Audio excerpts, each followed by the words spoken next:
بسم اللہ الرحمن الرحیم۔ السلام علیکم۔ میری آپ سبھی سے التجا ہے کہ ایک مرتبہ درود ابراہیمی پڑھ لیجیے گا۔ بسم اللہ الرحمن الرحیم۔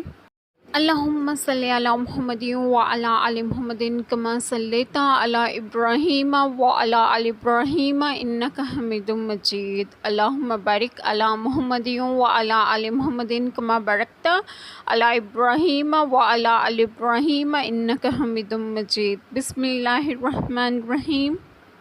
اور خون کا بدلہ لینے میں تمہاری زندگی ہے اے عقل مندو کہ تم کہیں بچو۔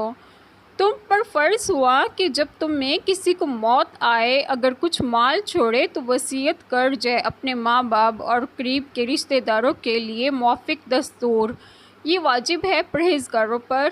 بسم اللہ الرحمن الرحیم۔ آج جو بات میں آپ لوگوں سے ڈسکس کروں گی وہ یہ ہے کیونکہ قصاص مقرر ہونے سے لوگ قتل سے باز رہیں گے اور جانیں بچیں گی، یعنی موافق دستور شریعت کے عدل کرے اور 1/3 مال سے زیادہ وصیت نہ کرے اور محتاجوں پر مالدار کو ترجیح نہ دے۔ مسئلہ ابتدائی اسلام میں یہ وصیت فرض تھی، جب میراث کے احکام نازل ہوئے منسوخ کی گئی۔ اب غیر وارث کے لیے 1/3 سے کم میں وصیت کرنا مستحب ہے، بشرط یہ کہ وارث محتاج نہ ہو یا ترکہ ملنے پر محتاج نہ رہیں، ورنہ ترکہ وصیت سے زیادہ افضل ہے۔